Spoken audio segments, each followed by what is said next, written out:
Over the last 3 Fridays, my fellow TMBN, I'm your host Nidhi Sharma, and we're back with our weekly series, South Capital, has taken you on a tour from Andhra Pradesh. So, New Andhra Pradesh, we are hungry for business. We are the startup kid on the block. To Kerala. Trivandrum is the hub of automotive technology of the country. Kerala is contributing 23% of the total turnover of the medical device industries of the country. And Karnataka. Karnataka is not competing with other states. We are competing with the world.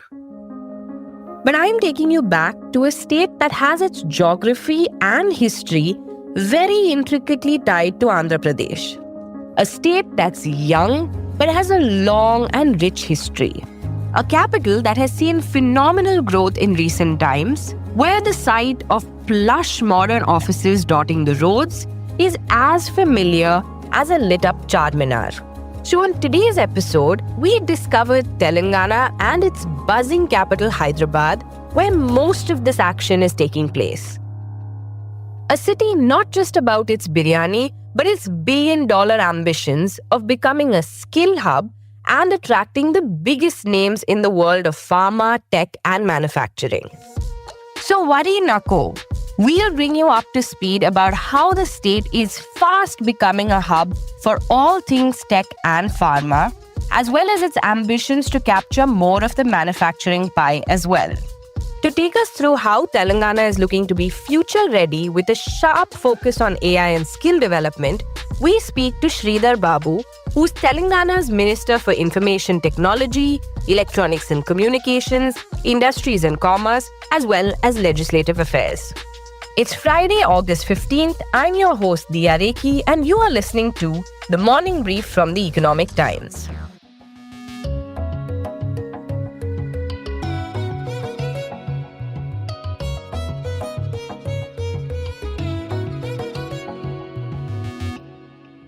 Here's the interesting part.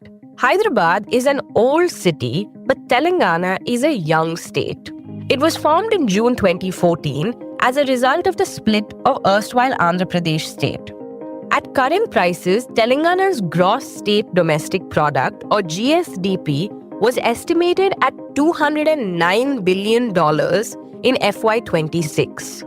The state's GSDP increased at a CAGR of 11.13% between FY19 and FY26.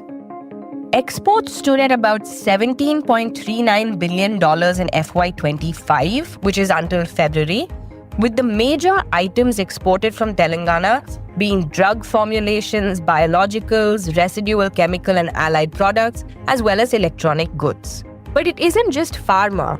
Hyderabad has the offices of the biggest names in the global tech world, from Microsoft to Google to Amazon, GCCs, data centers, et al. But there's something else that we must address. We're 3 episodes into this series, and if there's one overarching theme binding these conversations, it's been the crazy, ruthless competition between the southern states for everything from investments, projects, big names, and basically big attention. Earlier this week, Union Minister for Electronics and Information Technology, Ashwini Vaishnav, announced that the Union Cabinet approved a semiconductor manufacturing facility of ASIP, or Advanced System in Package Technologies Private Limited, in Andhra Pradesh, with an investment of about 468 crore rupees and an annual production capacity of 96 million units. Now, what's the catch?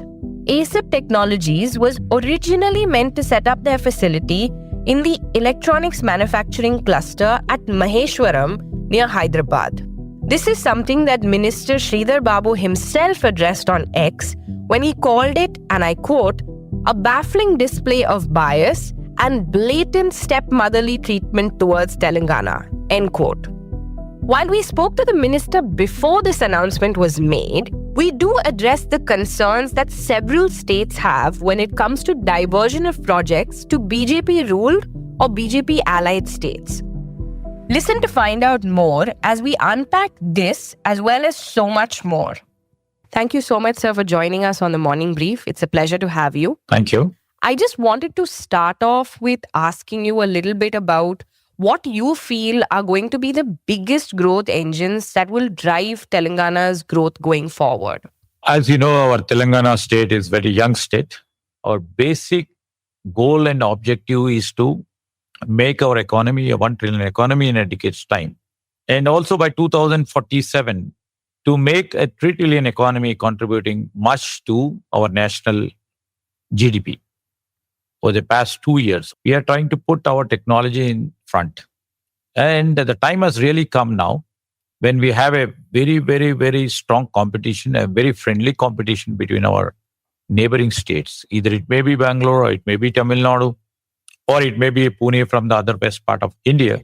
In terms of technology, now when the cutting edge technologies are taking their spree, if I take AI into account, data analytics or cyber security, so quantum computing in the near future, then we can lead the world. So we are trying to put the foundations for it. And we have here a very huge talent pool and beautiful infrastructure. We have a talent in tier 2, tier 3 cities too. And this has been identified thanks to COVID. And we can see the rural talent also in terms of our technology.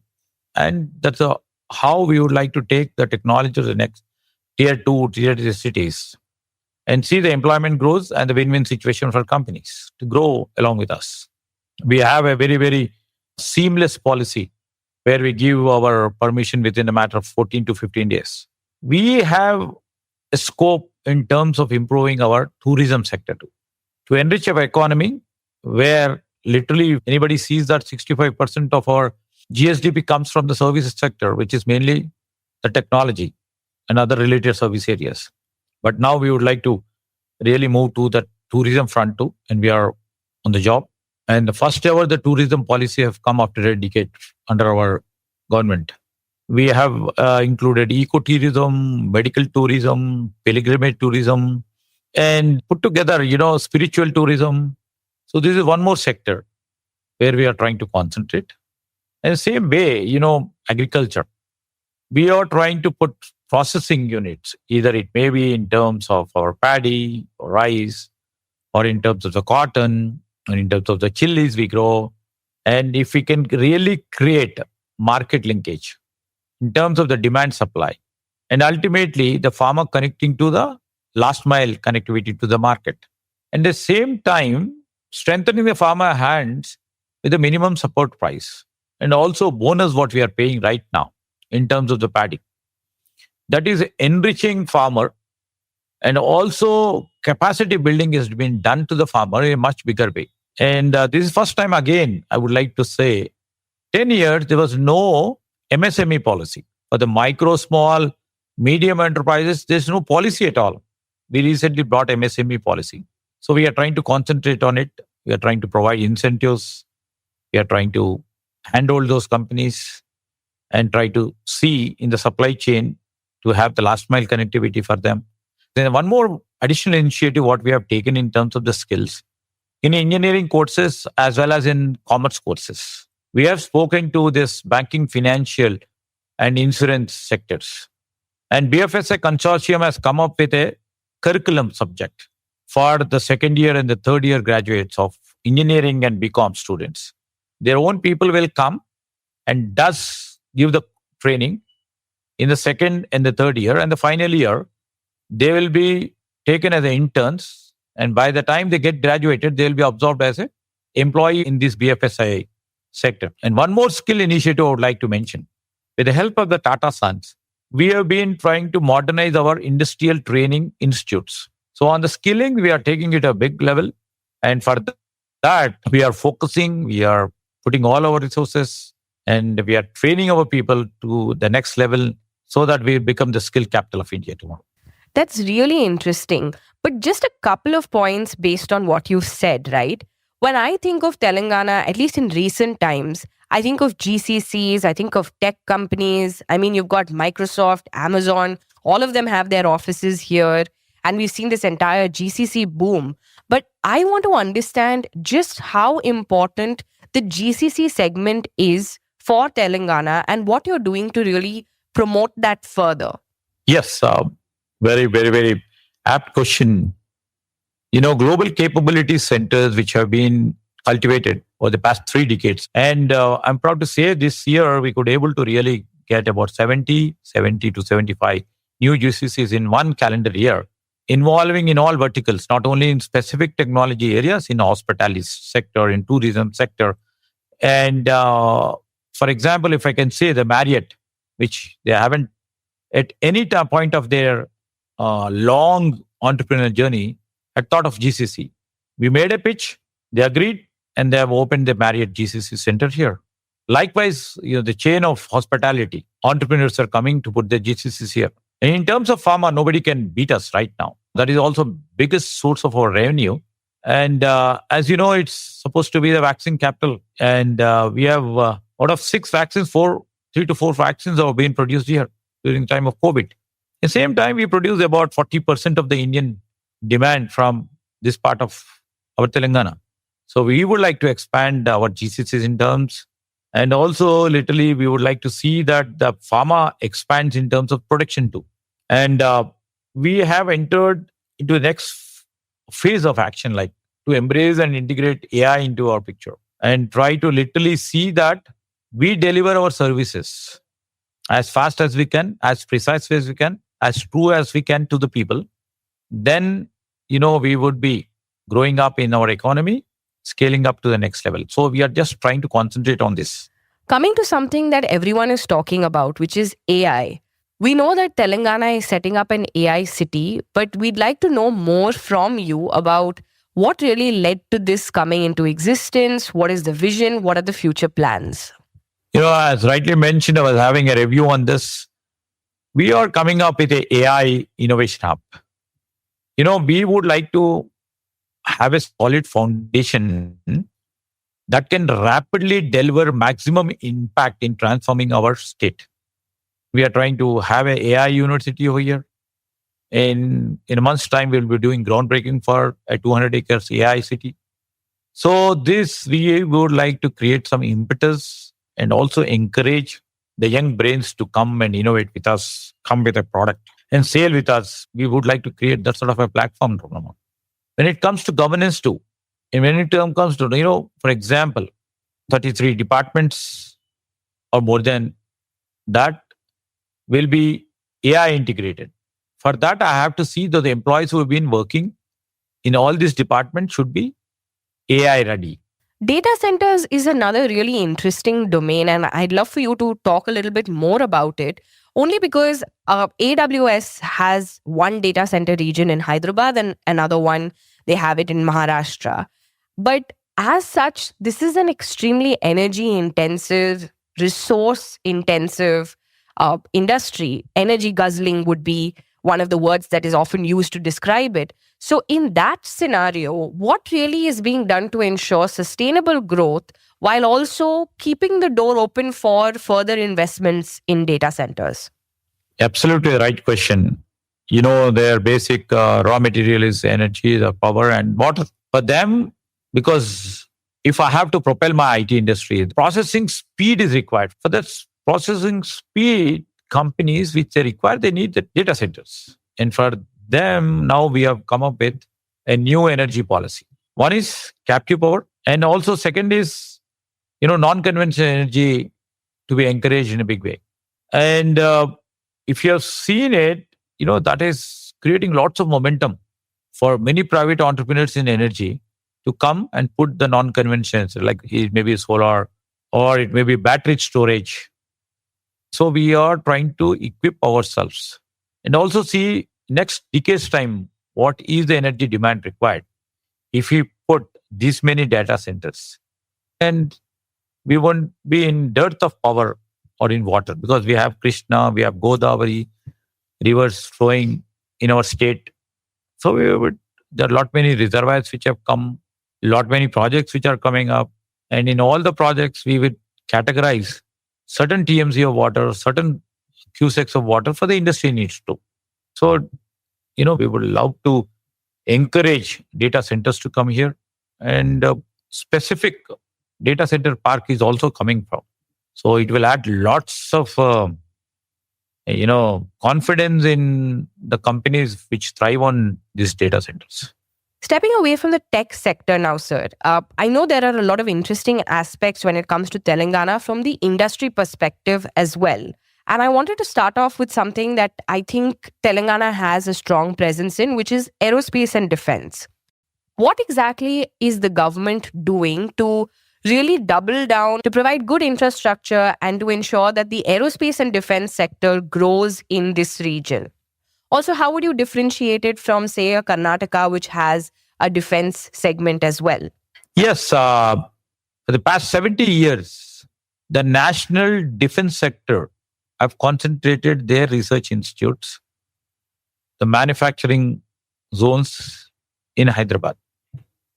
We have DRDO, we have DRDL, we have HAL, and we have almost 7 to 8 public sector organizations of defense which are stationed here strategically.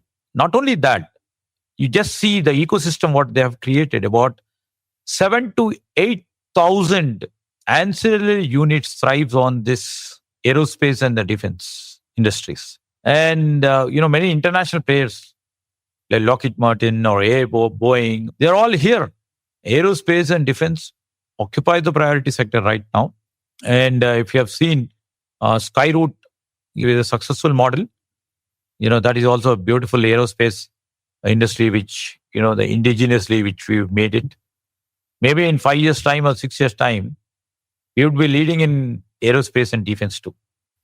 There's also this entire burgeoning electronics manufacturing ecosystem that is being developed in India. And there's a lot of potential there. And we've seen that TN, of course, is in the lead when it comes to electronics specifically. And I wanted to understand a little bit more about what you are doing, because we have seen that there is a marquee player in Foxconn, for example, that has a facility in Telangana.